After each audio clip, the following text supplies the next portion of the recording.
जय हिंद सैनिकों।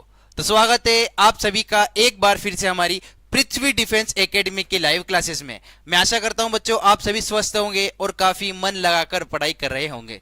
तो बच्चों हमारी जो आज की क्लास होने वाली है, हम आज के सेशन बच्चों हमारे एनए यानी कि हमारे नर्सिंग असिस्टेंट के जो प्रीवियस ईयर्स क्वेश्चन थे, यानी कि पहले जो नर्सिंग असिस्टेंट में क्वेश्चन आ सकते हैं जो आ चुके हैं, उन क्वेश्चन का हम रिवीजन करने वाले हैं। तो चलिए बच्चों इसी के साथ हम हमारी आज की क्लास शुरू करते हैं। तो चलिए सबसे पहला क्वेश्चन हम देखते हैं। हमारे सामने पहला क्वेश्चन है, निम्नलिखित में से कौन सा स्थान सन 2022 में ओलिव रिडले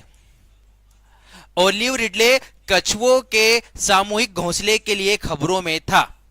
क्वेश्चन हमारे सामने कि निम्नलिखित में से कौन सा स्थान सन 2022 में ओलिव रिडले कछुओं के सामूहिक घोंसले के लिए खबरों में था। बच्चों यदि हम बात करें तो ओलिव रिडले एक समुद्री कछुए की प्रजाति है। याद रखिएगा आप, ओलिव रिडले एक समुद्री कछुए की प्रजाति है। यह हर साल हजारों की संख्या में एक साथ समुद्र तट पर अंडे देते हैं। याद रखिएगा आप, ये हर साल हजारों की संख्या में एक साथ समुद्र के तट पर अंडे देते हैं और हर सामूहिक अंडे देने की प्रक्रिया को हम एरिबेडा कहते हैं। याद रखिएगा आप, एक सामूहिक अंडे देने की प्रक्रिया को हम एरिबेडा कहते हैं। और भारत में यदि हम इस घटना की बात करें तो यह घटना सबसे ज्यादा ओडिशा के गहीरमथा समुद्री अभ्यारण्य, याद रखिएगा आप, ओडिशा के गहीरमथा समुद्री अभ्यारण्य में होती है। इसीलिए 2022 में यह जगह खबरों में थी। तो इस क्वेश्चन का जो सही आंसर है बच्चों वो हमारा ऑप्शन है गहीरमथा समुद्री अभ्यारण्य, जो कि उड़ीसा में पाई जाती है।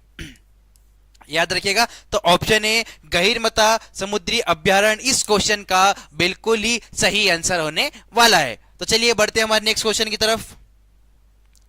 30 अप्रैल 2022 को 29वें सेनाध्यक्ष के रूप में किसने कार्यभार संभाला था? 30 अप्रैल 2022 को 29वें हमारे सेना अध्यक्ष के रूप में किसने कार्यभार संभाला था? यदि बच्चों हम इसकी बात करते हैं तो सन 30 अप्रैल 2022 को जनरल मनोज पांडे, याद रखिएगा आप, जनरल मनोज पांडे ने भारत के 29वें थल सेना अध्यक्ष यानी कि चीफ ऑफ आर्मी स्टाफ का पद संभाला था। कौन थे? हमारे मनोज पांडे। जनरल मनोज पांडे ने सन 30 अप्रैल 2022 को भारत के 29वें थल सेनाध्यक्ष का पदभार जो है संभाला था। इनसे पहले यह पद था बच्चों, यह था जनरल मनोज मुकुंद के पास। याद रखिएगा, इनसे पहले यह जो पद था वो किसके पास में था? जनरल मनोज मुकुंद। जनरल मनोज मुकुंद, ठीक है, याद रखिएगा, इनसे पहले यह पद किसके पास था? जनरल मनोज मुकुंद नरवणे, ठीक है। और 30 अप्रैल 2022 को यह पदभार किसने संभाला था? तो वह संभाला था जनरल मनोज पांडे, यानी कि option D general Manoj Pandey इस क्वेश्चन का बिल्कुल ही सही आंसर होने वाला है। तो कमेंट सेक्शन में हमारे जिन भी बच्चों ने ऑप्शन डी कमेंट किया है उन सभी का आंसर बिल्कुल ही सही होने वाला है। अगले क्वेश्चन की तरफ बढ़ते हैं हम।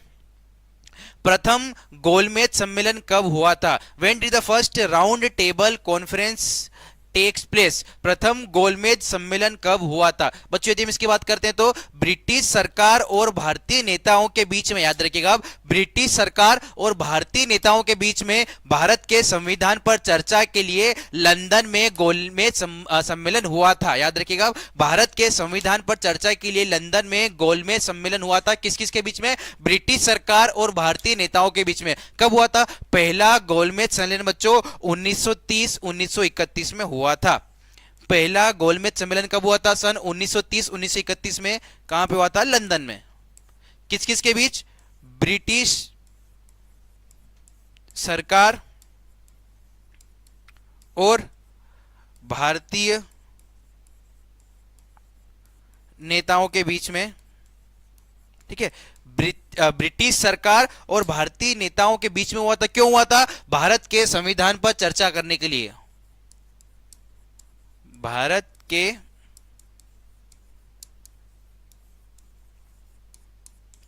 संविधान पर चर्चा करने के लिए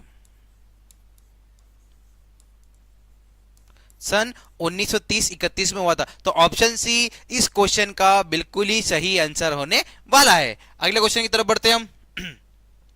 विंग्स ऑफ फायर विंग्स यानी पंख, विंग्स ऑफ फायर निम्नलिखित में से किस व्यक्ति की आत्मकथा है? आत्मकथा की इंग्लिश में बात करें बच्चों तो यह होती है ऑटोबायोग्राफी। यह एक किताब है जिसका नाम है विंग्स ऑफ फायर। यह जो किताब बच्चों भारत के पूर्व राष्ट्रपति और महान वैज्ञानिक डॉक्टर एपीजे अब्दुल कलाम की आत्मकथा है। याद रखिएगा, विंग्स ऑफ फायर यह एपीजे अब्दुल कलाम की आत्मकथा है।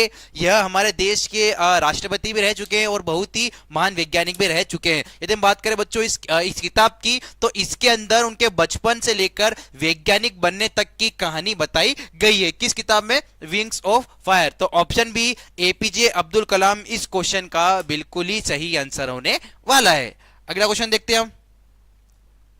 साहित्य अकादमी द्वारा युवाओं के बीच लेखन को बढ़ावा देने के लिए दिए जाने वाला पुरस्कार युवा पुरस्कार कब शुरू किया गया था?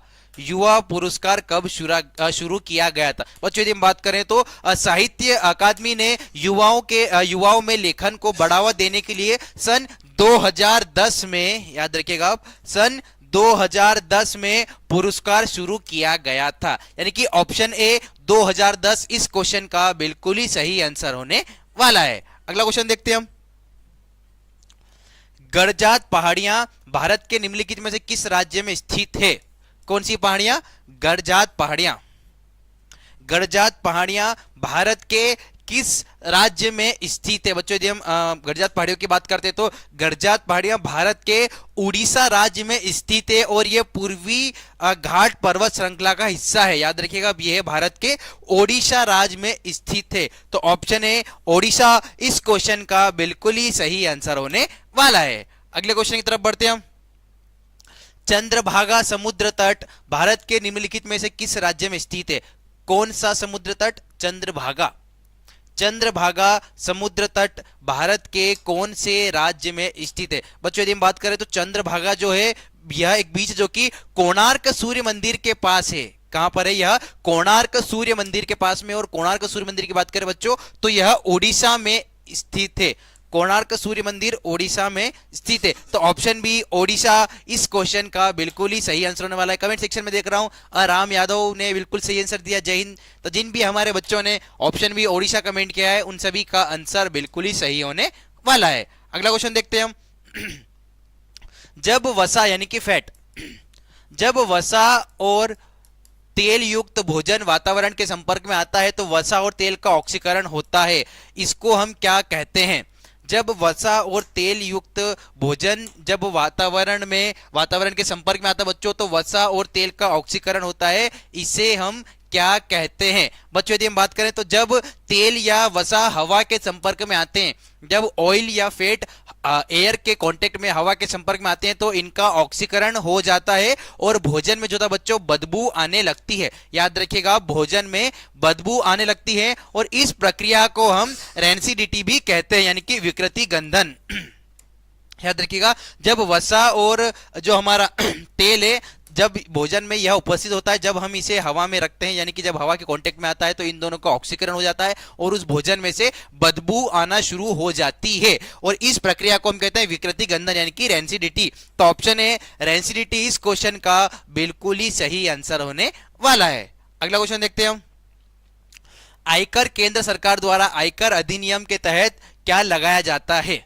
आयकर केंद्र सरकार द्वारा आयकर अधिनियम के तहत लगाया जाता है। यदि हम आयकर अधिनियम की बात करें बच्चों तो भारत में आयकर यानी कि इनकम टैक्स एक्ट 1961 के अंतर्गत लगाया जाता है। याद रखिएगा, भारत में इनकम टैक्स एक्ट बच्चों 1961 यानी कि 1961 के अंतर्गत लगाया जाता है। तो कमेंट सेक्शन में देख रहा हूं टीशान ने ऑप्शन ए कमेंट किया बिल्कुल, राम यादव ने भी ऑप्शन ए कमेंट किया बिल्कुल। तो जिन भी हमारे बच्चों ने ऑप्शन ए 1961 कमेंट किया है उन सभी का आंसर बिल्कुल ही सही होने वाला है। अगला क्वेश्चन देखते हैं हम।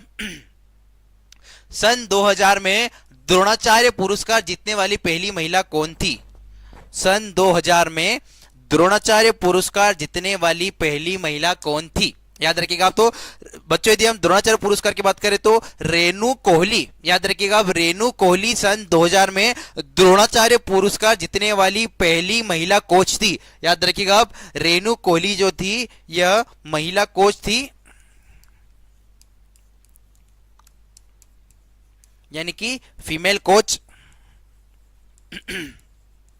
जिन्होंने कि सन 2000 में सबसे पहले द्रोणाचार्य पुरस्कार जीता था। तो ऑप्शन बी रेणु कोहली इस क्वेश्चन का बिल्कुल ही सही आंसर होने वाला है। कमेंट सेक्शन में देख रहा हूं मैं, राम यादव पूछ रहे हैं कि सर मिक्स क्वेश्चन है। बिल्कुल बेटा, ये जो क्वेश्चन थे हमारे, ये हमारी ऑलरेडी एन है यानी कि नर्सिंग असिस्टेंट के एग्जाम में सारे क्वेश्चंस आ चुके हैं सन 2023, 24, 25, इन तीनों साल के क्वेश्चंस हम सोल्व करने वाले हैं। तो ऑप्शन बी रेणु कोहली इस क्वेश्चन का बिल्कुल ही सही आंसर होने वाला है। अगले क्वेश्चन की तरफ बढ़ते हैं हम। अब हमारे पास मैथ्स का क्वेश्चन आता है कि दो संख्याओं का लघुत्तम समावर्तन यानी कि एलसीएम कितना है 75। दो संख्याओं का एलसीएम है 75 और संख्या क्या है 3:5 में है। तो इन दोनों संख्याओं का योग क्या होगा?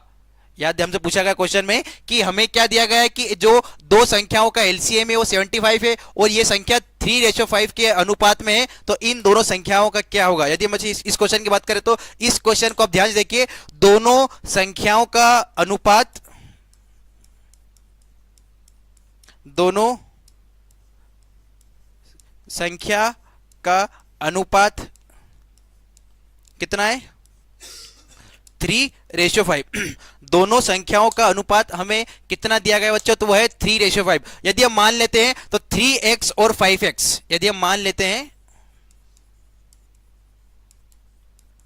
तो ये क्या हो जाएगा 3x and 5x, 3x and 5x। यदि हम एलसीएम की बात करें बच्चों तो एलसीएम दिया गया हमें 75। कितना दिया गया हमें एलसीएम 75। यदि हम इसको सोल्व करते बच्चों तो 15x इन दोनों का करते तो हो जाएगा हमारा 15x। जब हमने 3, 5 का सॉल्यूशन किया तो हो गया हमारा 15x और 15x इज इक्वल टू 75। यदि हम इसको सॉल्यूशन करेंगे तो कितना हो जाएगा x इज इक्वल टू 5। कितना हो जाएगा हमारा x इज इक्वल टू 5। अब संख्या क्या है? संख्या हो जाएगी हमारी, संख्या हो जाएगी 15 और 25।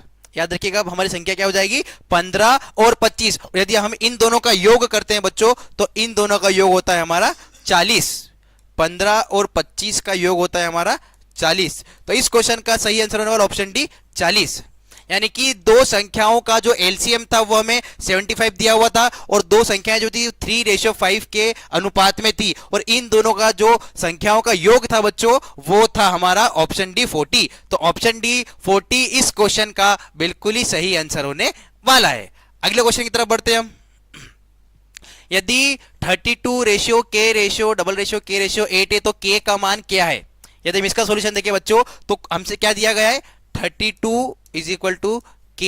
ठीक है, हमको क्वेश्चन में दिया गया है 32 इज इक्वल टू k:8। यदि हम बच्चों इसका सॉल्यूशन करते हैं तो ये क्या हो जाएगा 32 upon k is equal to k/8। हम इस तरह भी इसको लिख सकते हैं। यदि हम इसकी बात करें बच्चों इसकी जगह चेंज करते हैं तो हम क्या करेंगे, ये हो जाएगा k² is equal to 32 into 8। k² is equal to 32 into 8। तो ये हो जाएगा हमारा k² इज इक्वल टू 256। ये हो जाएगा हमारा k² इज इक्वल टू 256। यदि हम स्क्वायर हटाते हैं तो ये हो जाएगा 256 जो है बच्चों हमारा 16 का स्क्वायर रूट होता है।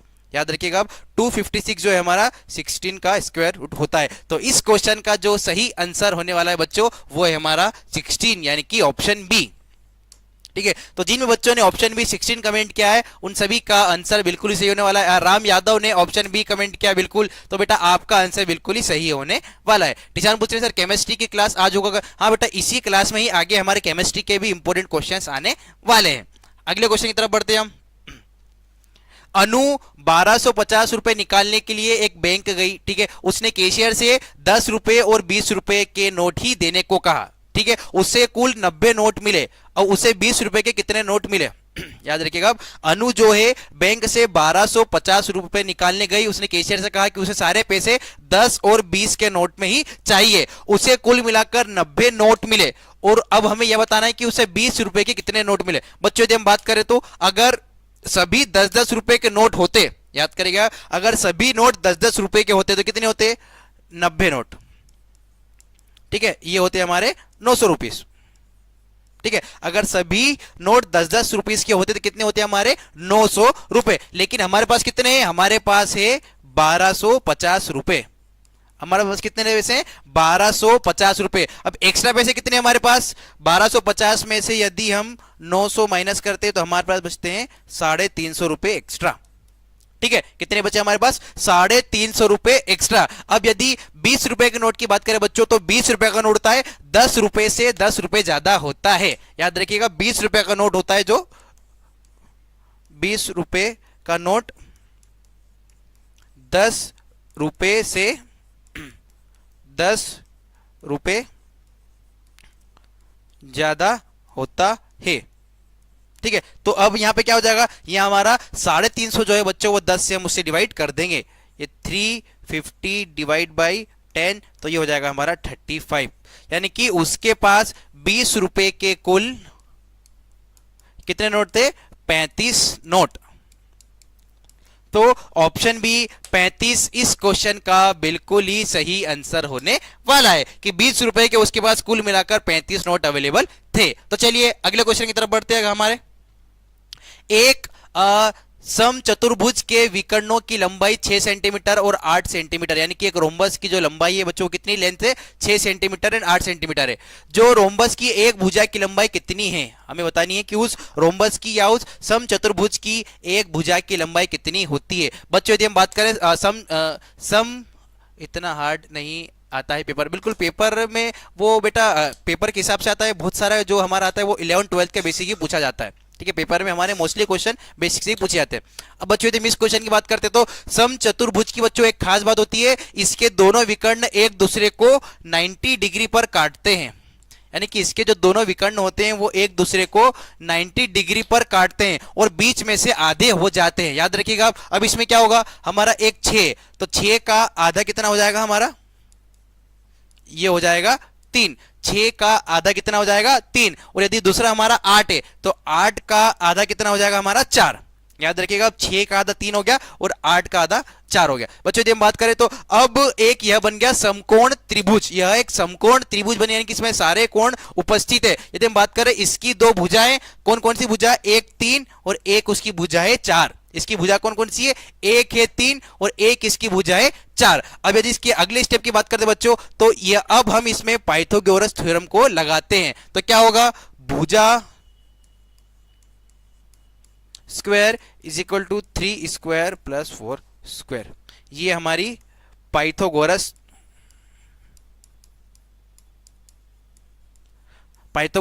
प्रमेय या पाइथागोरस थ्योरम के अनुसार क्या होता है बच्चों? भुजा इज इक्वल टू क्या होगा हमारा? 3 स्क्वायर प्लस 4 स्क्वायर। तो ये हो जाएगा हमारा 9 प्लस 16। कितना हो जाएगा ये हमारा? 9 प्लस 16। तो ये क्या हो जाएगा हमारा? ये हो जाएगा हमारा 25। ये हो गया हमारा 25। तो भुजा इज इक्वल टू रूट 25। कितना हो गया? भुजा इज इक्वल टू रूट 25। और यदि हम इसका रूट की बात करें तो ये होता है हमारा 5। ठीक है, तो इस क्वेश्चन का सही आंसर होने वाला ऑप्शन है 5 सेंटीमीटर। चलिए बढ़ते हैं हमारे अगले क्वेश्चन की तरफ। एक वर्गाकार भूखंड का क्षेत्रफल 196 वर्ग मीटर है। इसके चारों ओर 30 रुपए प्रति मीटर की दर से बाड़ यानी कि फेंसिंग लगाने की लागत कितनी होगी? हमें कितना दिया गया क्षेत्रफल? यदि हम बच्चों क्षेत्रफल हमें दिया गया है 196 यानी कि 196। यदि हम बच्चों 196 की बात करते हैं तो यह होता है 14 का स्क्वायर। 196 जो होता है ये होता है 14 का स्क्वायर। ठीक है, 196 यानी कि 196 बच्चों 14 का स्क्वायर होता है। अब हमें साइड कितनी दे रखी है? यहां पे साइड दे रखी है 14। तो साइड कितनी हो जाएगी? 14। अब हमें क्या करना है? हमें चारों तरफ इसके फेंसिंग लगानी है। चारों तरफ फेंस यानी कि जिसे हम कहते हैं बाड़ लगानी। तो हम क्या करेंगे? ये हो जाएगा 14 इंटू 4। क्या हो जाएगा ये? 14 इंटू 4। तो ये हो जाएगा हमारा 56। ठीक है, 56 हो गया। अब एक बाड़ लगाने का शुल्क कितना है? 30। एक बाड़ लगाने का शुल्क कितना है? 30 रुपए। तो ये कितना हो जाएगा बच्चों? ये हो जाएगा हमारा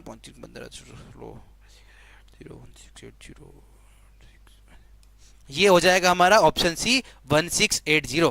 यानी कि बाड़ लगाने की जो कुल लागत होगी बच्चों वो होगी हमारी 1680। तो ऑप्शन सी 1680 इस क्वेश्चन का बिल्कुल ही सही आंसर होने वाला है। अगले क्वेश्चन की तरफ बढ़ते हैं हम। निश्चित आकार, विशिष्ट सीमाओं और निश्चित आयतन वाले पदार्थ को किसके रूप में वर्गीकृत किया जाता है? बच्चों हमने पहले भी पदार्थ की बात की कि संसार की वह सारी वस्तुएं जिसका कि खुद का भार होता है, जिसे कि हम सामान्य आंखों से देख सकते हैं, जो एक निश्चित स्थान को घेरती है, उन्हें हम पदार्थ कहते हैं। पदार्थ की हमने बात की थी, पदार्थ की मुख्य रूप से 3 अवस्थाएं होती है, ठोस, द्रव और गैस। आगे जाकर ये 2 वैज्ञानिकों ने 2 और अवस्थाएं खोजी, कौन कौन सी? प्लाज्मा और बीईसी। यदि हम बच्चों ठोस की बात करें तो ठोस का आकार और आयतन दोनों ही निश्चित होता है। याद रखिएगा आप, ठोस का आकार और आयतन दोनों ही निश्चित होता है। लिक्विड या द्रव का आकार अनिश्चित होता है, पर इसका आयतन जो होता है वो निश्चित होता है। यानी कि उसका आकार जो शेप है बच्चों वो कोई फिक्स नहीं होता है, उसको जिस आकार के बर्तन में आप रखेंगे लिक्विड या द्रव उसका आकार ले लेगा। वो तीसरा होता है गैस, इसका ना आकार निश्चित होता है ना ही इसका आयतन निश्चित होता है। तो इस क्वेश्चन का सही आंसर ऑप्शन है ठोस। क्यों है? क्योंकि ठोस का आकार और आयतन दोनों क्या होते हैं? दोनों ही निश्चित होते हैं। ठीक है, ठोस का आकार और आयतन दोनों ही निश्चित होते हैं। तो ऑप्शन है ठोस या सॉलिड इस क्वेश्चन का बिल्कुल ही सही आंसर होने वाला है।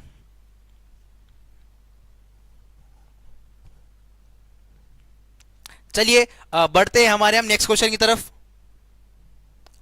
आमतौर पर गैसों में ऊष्मा को किस प्रक्रिया द्वारा स्थानांतरित किया जाता है? Generally in gases heat is transferred by which process? आमतौर पर गैसों में ऊष्मा को किस प्रक्रिया के द्वारा स्थानांतरित यानी कि ट्रांसफर किया जाता है? तो बच्चों वह किया जाता है संवहन और विकिरण। याद रखिएगा, बोथ कन्वेक्शन एंड रेडिएशन। ठीक है, आमतौर पर गैसों में ऊष्मा को संवहन और विकिरण प्रक्रिया या विकिरण प्रोसेस के द्वारा स्थानांतरित किया जाता है, यानी कि ट्रांसफर किया जाता है। तो ऑप्शन डी संवहन और विकिरण इस क्वेश्चन का बिल्कुल ही सही आंसर होने वाला है। अगला क्वेश्चन देखते हैं हम। किसी पिंड के द्रव्यमान को किसमें व्यक्त किया जाता है? The mass of a body is expressed in.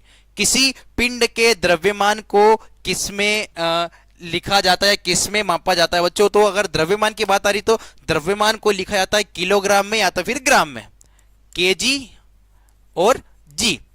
ठीक है, किसी भी मास को या द्रव्यमान को किसमें लिखते हैं हम? किलोग्राम और ग्राम। तो इस क्वेश्चन का सही आंसर होने वाला है ऑप्शन ए ग्राम। तो कमेंट सेक्शन में जिन भी हमारे बच्चों ने ऑप्शन ए कमेंट किया है ग्राम, उन सभी का आंसर बिल्कुल ही सही होने वाला है। अगला क्वेश्चन देखते हैं हम। किसी ध्वनि तरंग की प्रबलता यानी कि उसकी लाउडनेस मूल रूप से किसके द्वारा निर्धारित की जाती है? किसी ध्वनि की तरंग की प्रबलता मूल रूप से किसके द्वारा आधारित की जाती है बच्चों? तो वह की जाती है उसके एम्पलीट्यूड यानी कि आयाम के द्वारा। किसी ध्वनि तरंग की प्रबलता मूल रूप से उसके आयाम यानी कि एम्पलीट्यूड के द्वारा निर्धारित की जाती है। तो ऑप्शन बी आयाम इस क्वेश्चन का बिल्कुल ही सही आंसर होने वाला है। अगला क्वेश्चन देखते हैं। निम्नलिखित में से किसके द्वारा +1 का आवर्धन उत्पन्न किया जाता है? By which of the following can a magnification of +1 can be produced? किस लेंस के द्वारा +1 का आवर्धन किया जाता है बच्चों? तो यह किया जाता है समतल दर्पण यानी कि प्लेन मिरर के द्वारा। याद रखिएगा, प्लेन मिरर के द्वारा +1 का आवर्धन जिसे मैग्निफिकेशन कहते हैं वह किया जाता है। तो ऑप्शन सी समतल दर्पण इस क्वेश्चन का बिल्कुल ही सही आंसर होने वाला है। कमेंट सेक्शन में हमारे बहुत सारे बच्चों ने ऑप्शन सी कमेंट किया है, उन सभी का आंसर बिल्कुल ही सही होने वाला है। अगला क्वेश्चन देखते हैं हम। मनुष्यों में डेंगू संक्रमित के काटने से होता है। फटाफट जितने भी बच्चे हमारे साथ लाइव सेशन में जुड़े हुए हैं, मैं आशा करूंगा सभी मुझे इस क्वेश्चन का आंसर बिल्कुल सही बताएंगे कि मनुष्यों में डेंगू किसके द्वारा किसके काटने से फैलता है। तो मैं जितने भी बच्चे हमारे साथ लाइव सेशन में जुड़े हुए, मैं आशा करूंगा आप सभी मुझे इस क्वेश्चन का आंसर बिल्कुल ही सही बताएंगे कि डेंगू रोग किसके द्वारा फैलता है। कुत्तों के द्वारा नहीं फैलता, सांप के द्वारा नहीं, नहीं ततैया के द्वारा, यह फैलता है मच्छरों के द्वारा। कौन सी मच्छर? मादा एडिस। ठीक ठीक है। डेंगू रोग मादा एडिस मच्छर के द्वारा फैलता है, तो ऑप्शन बी मच्छरों इस क्वेश्चन का बिल्कुल ही सही आंसर होने वाला है। कमेंट सेक्शन में देख रहा हूं टीशान ने ऑप्शन बी कमेंट किया, बिल्कुल। राम यादव ने ऑप्शन बी कमेंट किया है, हाइपर, बिल्कुल। जिन भी हमारे बच्चों ने ऑप्शन बी मच्छर कमेंट किया है सभी का आंसर बिल्कुल ही सही होने वाला है। और कौन सी मच्छर? तो मादा एडिस मच्छर। नेक्स्ट क्वेश्चन देखते हैं, किस संक्रमण को रोककर क्षय रोग टीबी से बचा जा सकता है? टीबी रोग किसके द्वारा होता है? एक और बेसिक सा क्वेश्चन फटाफट से मैं आशा करूंगा हमारे सभी प्यारे बच्चे इस क्वेश्चन का आंसर मुझे कमेंट सेक्शन में सही बताएंगे। क्वेश्चन नंबर 22 का कि टीबी रोग को रोकने के लिए हम किसके संक्रमण को रोकेंगे? यदि बच्चों हम टीबी रोग की बात करें तो यह माइकोबैक्टीरियम ट्यूबरक्लोसिस, माइकोबैक्टीरियम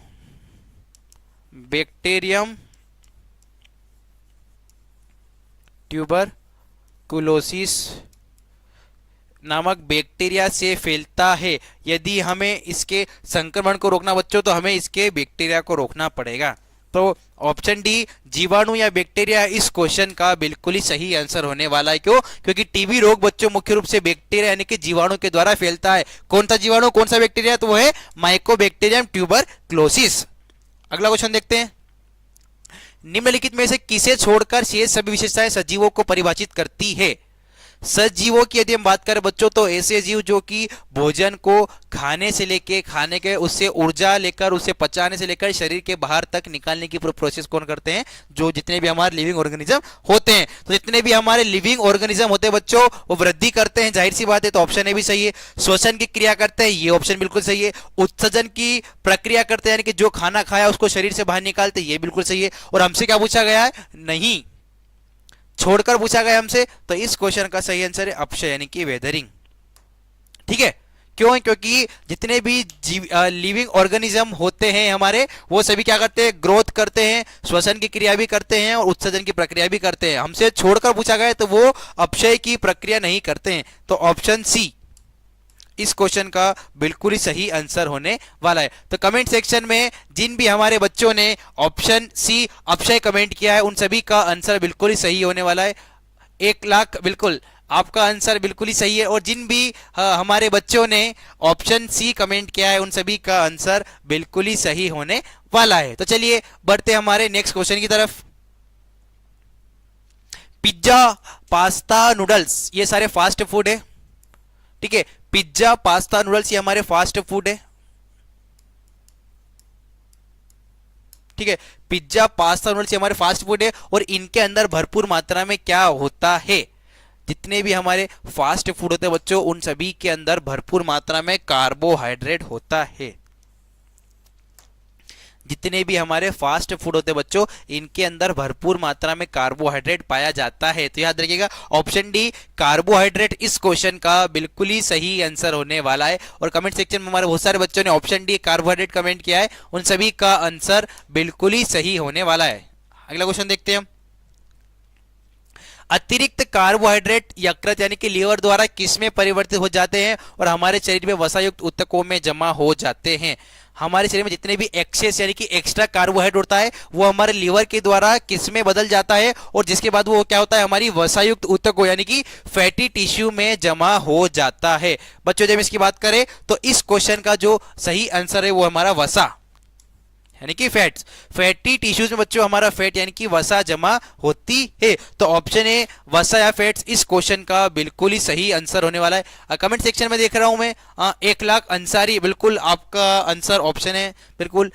टीशान, बिल्कुल। राम यादव, जिन भी हमारे बच्चों ने कमेंट सेक्शन में ऑप्शन ए वसा या फैट्स कमेंट किया है उन सभी का आंसर बिल्कुल ही सही होने वाला है। अगला क्वेश्चन देखते हैं हम, मांसपेशियों और शरीर के अन्य ऊतकों की वृद्धि और मरम्मत के लिए निम्नलिखित में से क्या आवश्यक है? हमारी मसल्स और हमारे टिश्यू की ग्रोथ और डेवलपमेंट के लिए निम्नलिखित में से क्या आवश्यक है बच्चों? तो प्रोटीन जो होते हैं हमारे शरीर के बिल्डिंग ब्लॉक्स होते हैं।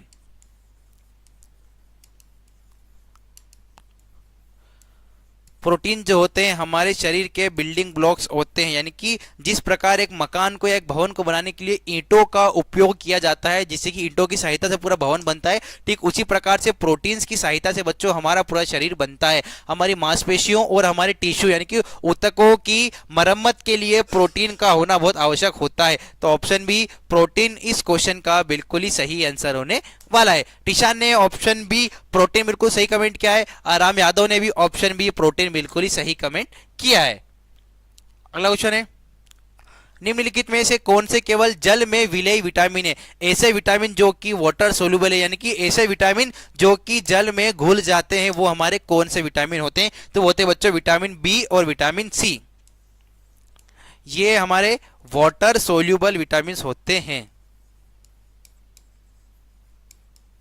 ठीक है, विटामिन बी और विटामिन सी बच्चों ऐसे विटामिन होते हैं जो कि जल में घुलनशील होते हैं, यानी कि वाटर सोल्यूबल होते हैं, ये पानी में आसानी से घुल जाते हैं। तो ऑप्शन बी विटामिन बी और विटामिन सी इस क्वेश्चन का बिल्कुल ही सही आंसर होने वाला है। अगला क्वेश्चन देखते हैं हम,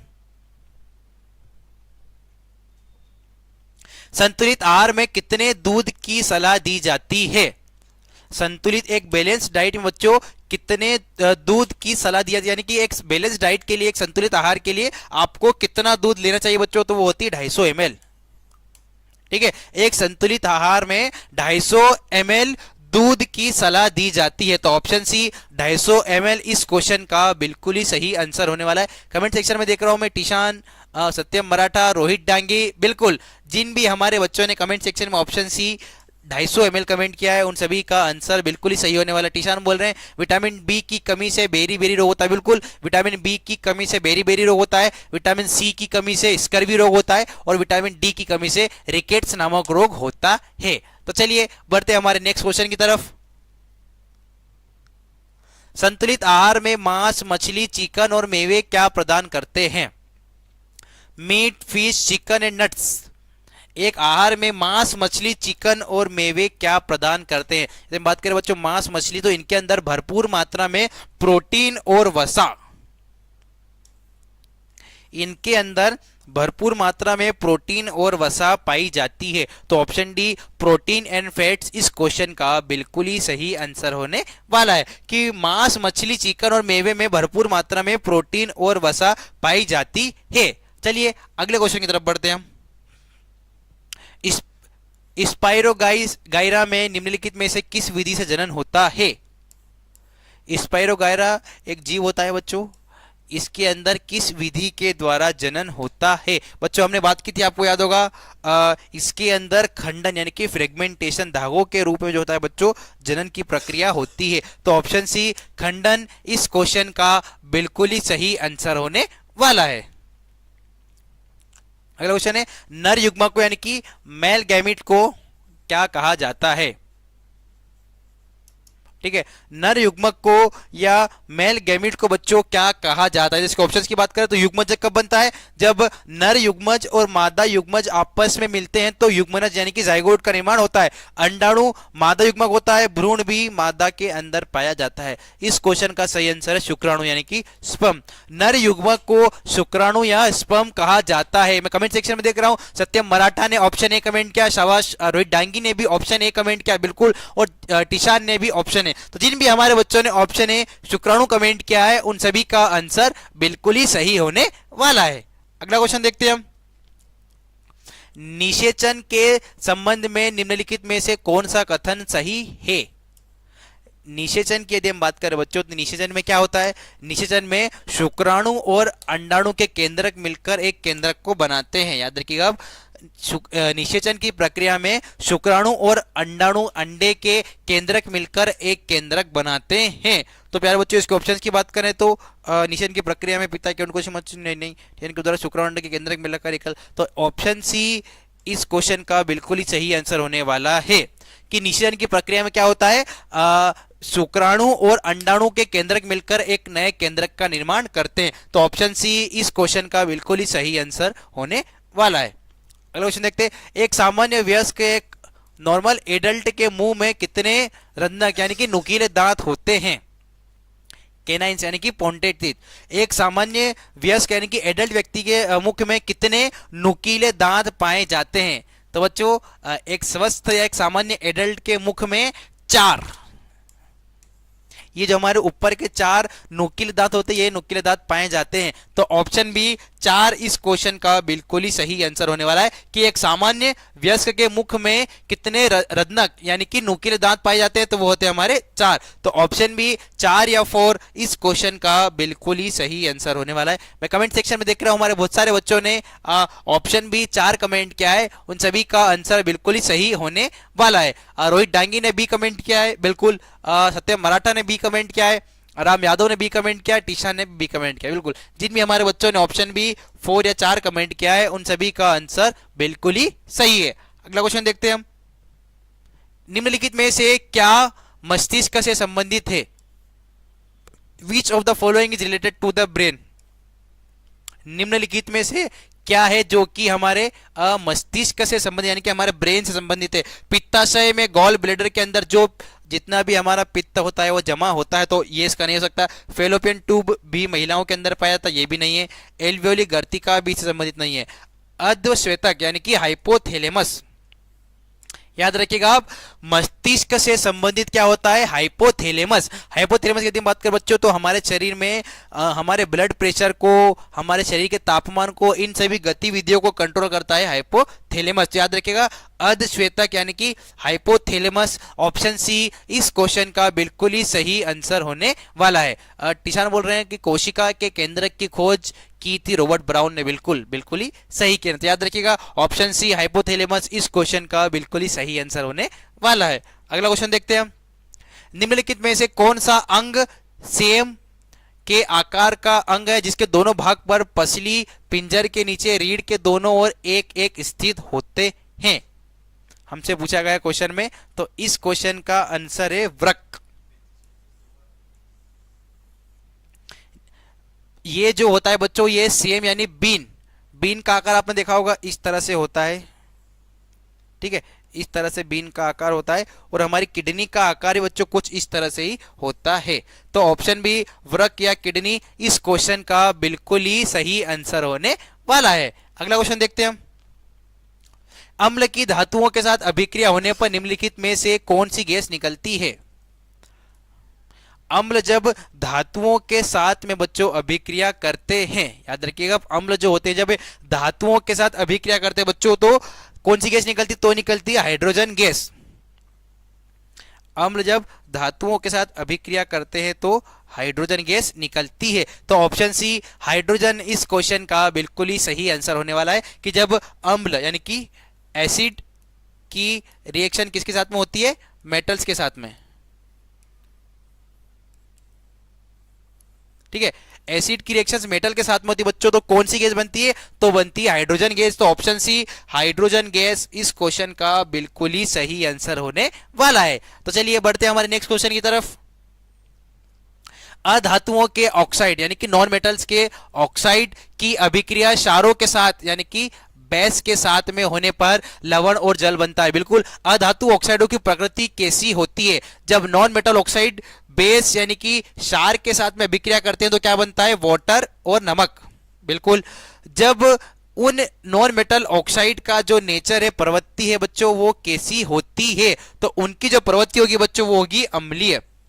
उसका जो नेचर होगा वो कैसा होगा? एसिडिक। उसका नेचर होगा एसिडिक, ठीक है, उसका नेचर कैसा होगा? एसिडिक यानी कि अम्लीय। तो ऑप्शन बी अम्लीय या एसिडिक इस क्वेश्चन का बिल्कुल ही सही आंसर होने वाला है। अगला क्वेश्चन देखते हैं हम। जिप्सम को गर्म करने के लिए एक यौगिक पी तैयार किया जाता है। जब पी को जल में मिलाया जाता है तो वह फिर से जिप्सम में परिवर्तित हो जाता है। और यौगिक पी की पहचान, तो पी को हम कहते हैं POP, प्लास्टर ऑफ पेरिस। याद रखिएगा उसे हम कहते हैं POP यानी कि प्लास्टर ऑफ पेरिस। इस क्वेश्चन का बिल्कुल सही आंसर होने वाला कि जब हम जिप्सम को गर्म करते हैं तो हमें क्या मिलता है? तो हमें मिलता है प्लास्टर ऑफ पेरिस। अगला क्वेश्चन देखते हैं। किसी रासायनिक अभिक्रिया में अवक्षेप की यानी कि PPT, अवक्षेप यानी कि आखिरी में बचा हुआ प्रोडक्ट, किसी रासायनिक अभिक्रिया में अवक्षेप की भौतिक अवस्था क्या होती है? What is the physical state of a precipitate? Precipitate की बात कर बच्चों तो किसी भी एक अभिक्रिया के बाद जब हमें नीचे बचा हुआ प्रोडक्ट मिलता है उसे हम कहते हैं अवक्षेप, यानी कि बचा हुआ प्रोडक्ट उसे हम प्रेसिपिटेट कहते हैं। और प्रेसिपिटेट का जो अवस्था होती है बच्चों वो कौन सी होती है, उसकी जो अवस्था होती है वो ठोस होती है, यानी कि वो व्हाइट सफेद दाने के रूप में पाए जाते हैं। तो ऑप्शन बी ठोस या सॉलिड इस क्वेश्चन का बिल्कुल ही सही आंसर होने वाला है कि पीपीडी जो होता है हमारा अवक्षेप, यानी कि अभिक्रिया के बाद में जो हमारा बचा हुआ पार्ट होता है बच्चों वो एक प्रेसिपिटेट यानी कि व्हाइट सफेद दानों के रूप में हमें मिलता है। तो ऑप्शन बी ठोस इस क्वेश्चन का बिल्कुल ही सही आंसर होने वाला है। अगले क्वेश्चन की तरफ बढ़ते हैं हम। निम्नलिखित में से कौन सी अभिक्रिया संयोजन अभिक्रिया नहीं है। संयोजन की हम बात करें तो कॉम्बिनेशन रिएक्शन। कॉम्बिनेशन रिएक्शन की बात करें बच्चों तो ऐसी रिएक्शन जिसमें दो अभिकारक होते हैं यानी कि ए प्लस बी, तो इधर हमारा बनेगा ए बी, यानी कि ऐसी अभिक्रिया जहां पे दो अलग अलग रिएक्टेंट आपस में जुड़ते हैं और एक नए प्रोडक्ट का निर्माण करते हैं। अब हमसे पूछा गया निम्नलिखित में कौन सी अभिक्रिया संयोजन अभिक्रिया नहीं है, नहीं है हमसे पूछा गया। अब हमें देखना है कि किन किन अभिक्रियाओं में हमारे दो रिएक्टेंट पाए जाते हैं। तो ऑप्शन ए में एक अभिकारक दूसरा अभिकारक, मतलब ये सही है। इसमें एक अभिकारक दूसरा अभिकारक, मतलब दूसरा भी सही है। इसमें भी एक अभिकारक और दूसरा अभिकारक, ये भी सही है। अच्छा, इसमें हम देख रहे हैं कि इसमें केवल एक ही अभिकारक है, ठीक है। तो यह जो है ऑप्शन डी, यह एक संयोजन अभिक्रिया नहीं है। क्यों नहीं है, क्योंकि इसके अंदर केवल एक ही अभिकारक है और संयोजन अभिक्रिया के अंदर दो अभिकारक पाए जाते हैं। तो ऑप्शन डी इस क्वेश्चन का बिल्कुल ही सही आंसर होने वाला है। अगले क्वेश्चन की तरफ बढ़ते हैं हम। भौतिक परिवर्तन के लिए निम्नलिखित में से कौन सा कथन सही है। भौतिक परिवर्तन की बात करें बच्चों तो परिवर्तन मुख्य रूप से दो तरह के होते हैं, एक होता है रासायनिक परिवर्तन, एक होता है भौतिक परिवर्तन। रासायनिक परिवर्तन बच्चों हमें हमेशा नया उत्पाद या नया प्रोडक्ट मिलता है और भौतिक परिवर्तन में हमें नया उत्पाद या नया प्रोडक्ट नहीं मिलता है। भौतिक परिवर्तन दोनों दिशाओं में संभव होता है, यानी कि अभिकारक से हमारा उत्पाद बनता है और उत्पाद से फिर अभिकारक बनता है। यदि हमने पानी को जमाया तो पानी से हमें बर्फ प्राप्त होता है और वही बर्फ पिघलकर फिर से पानी बन जाती है। यानी कि भौतिक अभिक्रिया में जो जितने भी परिवर्तन होते हैं बच्चों वो परिवर्तन अस्थायी होते हैं। याद रखिएगा आप, जो होते हैं वे अस्थायी परिवर्तन होते हैं। तो ऑप्शन डी वे अस्थायी परिवर्तन इस क्वेश्चन का बिल्कुल ही सही आंसर होने वाला है कि भौतिक परिवर्तन में जो भी परिवर्तन होते हैं वो अस्थायी यानी कि टेम्पररी होते हैं। याद रखिए, अब रासायनिक अभिक्रिया में जितने भी हमारे परिवर्तन होते हैं वो परमानेंट होते हैं यानी कि स्थायी होते हैं और भौतिक अभिक्रिया में जितने भी परिवर्तन होते हैं वो अस्थायी यानी कि टेम्पररी होते हैं। तो ऑप्शन बी इस क्वेश्चन का बिल्कुल ही सही आंसर होने वाला है। अगला क्वेश्चन देखते हैं, निम्नलिखित में से कौन सा रासायनिक परिवर्तन है। Which of the following is a chemical change. निम्नलिखित में से कौन सा रासायनिक परिवर्तन है। रासायनिक परिवर्तन की हमने अभी बात की थी कि ऐसा परिवर्तन जिसमें हमें नया प्रोडक्ट मिलता है यानी कि नया उत्पाद मिलता है, सबसे पहला। दूसरा, इसमें जो परिवर्तन होता है वो होता है स्थायी यानी कि परमानेंट। जैसे कि मान लो दूध का दही में परिवर्तित होना, दूध से दही बना सकते हैं हम पर दही से फिर दूध नहीं बना सकते। तो यहां पर जो परिवर्तन होगा बच्चों वो होगा हमारा केमिकल यानी कि रासायनिक परिवर्तन। अच्छा, मक्खन का पिघलना रासायनिक परिवर्तन नहीं है, ये भौतिक परिवर्तन है। बिजली के बल्ब का चमकना, ये भी चमक के फिर बंद हो जाता, ये भी नहीं है।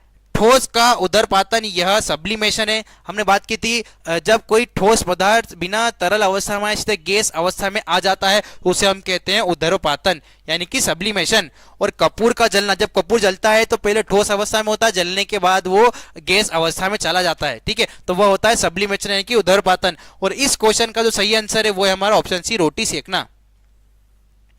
क्यों, क्योंकि रोटी पहले जो होती है वो कच्ची होती है पर जब हम उसको सेक देते हैं तो पक जाती है यानी कि हमें एक नया उत्पाद मिलता है। तो ऑप्शन सी, रोटी सेकना इस क्वेश्चन का बिल्कुल ही सही आंसर होने वाला है। कमेंट सेक्शन में देखा रोहित डांगी ने ऑप्शन सी कमेंट किया, बिल्कुल। सत्यम मराठा ने ऑप्शन सी कमेंट किया, बिल्कुल। ओटिशा ने भी ऑप्शन सी कमेंट किया। जिन भी हमारे बच्चों ने ऑप्शन सी रोटी सेकना कमेंट किया है उन सभी का आंसर बिल्कुल ही सही होने वाला है। अगला क्वेश्चन देखते हैं, निम्नलिखित कथनों में से कौन सा सही है। क्या पूछा गया हमें, निम्नलिखित कथनों में से कौन सा कथन एकदम सही है। पेड़ का कटना एक रासायनिक परिवर्तन है, बिल्कुल नहीं, है भौतिक परिवर्तन है। क्यों, क्योंकि पेड़ कटने के बाद यदि आप उसको पानी देंगे तो फिर से वह उग सकता है, ठीक है। भोजन का पाचन भौतिक और रासायनिक दोनों प्रकार का परिवर्तन है, बिल्कुल, यह तो सही है।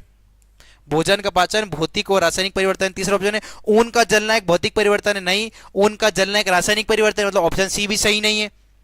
ठीक है, अगला क्वेश्चन है जल में चीनी का घुलना एक रासायनिक परिवर्तन है, बिल्कुल। तो इस क्वेश्चन का जो सही आंसर है बच्चों वो है हमारा भोजन का पाचन।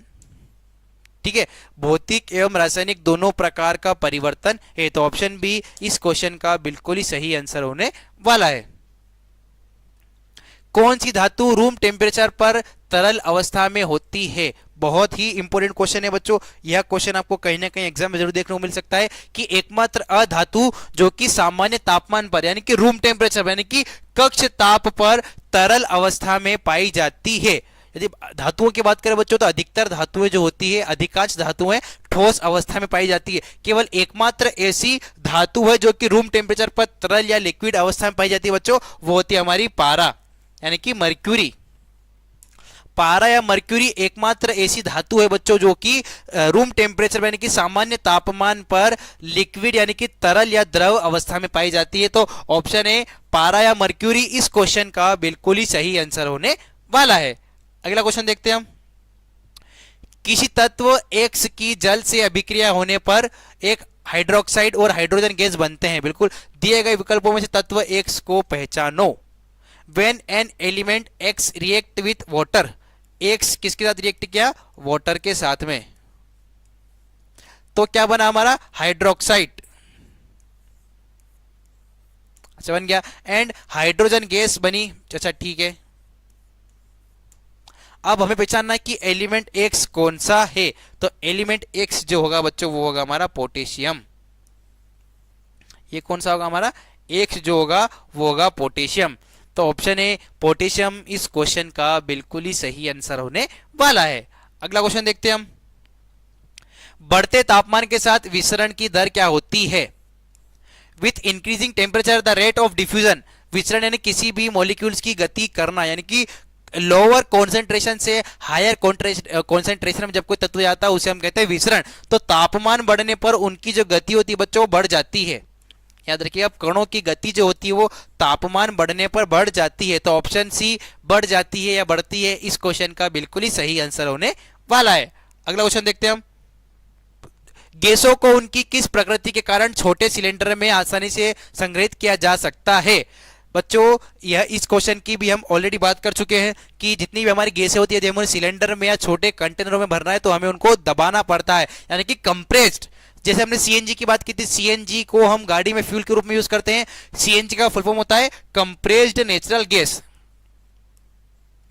सीएनजी का उपयोग हम गाड़ियों में ईंधन या फ्यूल के रूप में करते हैं। कंप्रेस्ड का मतलब होता है दबाना, यानी कि अत्यधिक संदीपनीय। तो इस क्वेश्चन का सही आंसर है ऑप्शन ए हाईली कंप्रेसिबल। ठीक है, हाईली गैसों को अत्यधिक संदीपनीय यानी कि हाईली कंप्रेसिबल होने की वजह से क्या करते हैं हम उसको सिलेंडर में भर पाते हैं। तो ऑप्शन ए इस क्वेश्चन का बिल्कुल ही सही आंसर होने वाला है। अगला क्वेश्चन देखते हैं। भौतिक संरचना और मिट्टी की उर्वरता में सुधार के लिए उगाने जुलाई द्वारा पलवारना यानी कि मल्चिंग और मिट्टी के साथ हरी फसलों को मिश्रित करने की पद्धति को क्या कहा जाता है? भौतिक संरचना में what is a practice of growing green crops to improve fertility, जमीन की उपजाऊ क्षमता बढ़ाने के लिए हम क्या करते हैं?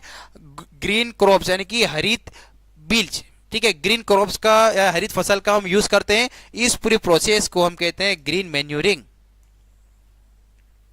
मैन्यूर का मतलब होता है खाद, ठीक है, मैन्यूर का मतलब होता है खाद और ग्रीन मैन्यूरिंग यानी कि हरा खाद इस क्वेश्चन का आंसर बिल्कुल ही सही है। याद रखिएगा आप, इसे हम कहते हैं ग्रीन मैन्यूरिंग। जैविक खेती में जैव कीटनाशकों के रूप में उपयोग किए जाने वाले पौधे कौन से हैं? जैविक खेती यानी कि ऐसी खेती जिसमें हम बायोपेस्टिसाइड जितने भी हमारे केमिकल्स का उपयोग नहीं करते हैं। हम क्या करते हैं? हम जैविक खेती में जैव कीटनाशकों के रूप में पौधों का उपयोग करते हैं। तो कौन से पौधे करते हैं? हम करते हैं हल्दी और नीम के पौधे, टर्मरिक एंड नीम लीव्स। हल्दी और नीम के पत्ते इस क्वेश्चन का बिल्कुल ही सही आंसर होने वाला है। याद रखिएगा आप कि जैविक खेती में जैव कीटनाशकों के रूप में उपयोग किए जाने वाले पौधे कौन कौन से हैं? तो वो होते हैं हमारे हल्दी और नीम के। तो ऑप्शन बी इस क्वेश्चन का बिल्कुल ही सही आंसर होने वाला है। अगले क्वेश्चन की तरफ बढ़ते हैं हम। स्तंभ 1 को स्तंभ 2 से सम्मिलित की। Match the column first and 2, select the correct option. यानी कि कॉलम 1 और कॉलम 2 में हमें क्या करना है, सही ऑप्शंस को बिल्कुल हमें सिलेक्ट करना है। यदि हम बात करें कृमि खाद, कृमि खाद यानी कि कीड़ों से खाद बनाना, तो कौन सा होता है बच्चों, वो होता है हमारा केंचुआ। ठीक है, ये हो गया हमारा फर्स्ट। केंचुए से हम क्या करते हैं, कृमि खाद बनाते हैं। दूसरा हमारा पशु आहता खाद, पशु से प्राप्त हुआ खाद कौन कौन सा होता है, तो वो होता है हमारा मवेशियों का मूत्र और कूड़ा, जिसमें हमारा गोबर आता है, मूत्र आता है और कूड़ा। पशु आहता खाद कौन सा होता है हमारा, मवेशियों का गोबर, मूत्र और कूड़ा। तीसरा देखते हैं हम जैव उर्वरक, जैव उर्वरक कौन सा होता है हमारा, नील हरित शैवाल, ब्लू ग्रीन एल्गी, कौन सा होता है हमारा, नील हरित शैवाल। और फोर्थ है हमारा नाइट्रोजन खाद, कहां से मिलता है, यह मिलता है हमारे अमोनियम सल्फेट से। ठीक है, तो ये थे हमारे इस क्वेश्चन के बिल्कुल ही सही आंसर। तो इसी के साथ बच्चों हमारी आज की जो क्लास है वो समाप्त होती है। मैं आशा करता हूं हमेशा की तरह आप लोगों ने आज की क्लास भी अच्छे से समझी होगी और इन सभी क्वेश्चंस को आप कॉपी में लिखकर बार बार इन क्वेश्चंस का अच्छे से रिवीजन कर रहे होंगे। तो चलिए बच्चों, मिलते हैं अब हम हमारे नेक्स्ट सेशन में। तब तक के लिए जय हिंद, जय भारत।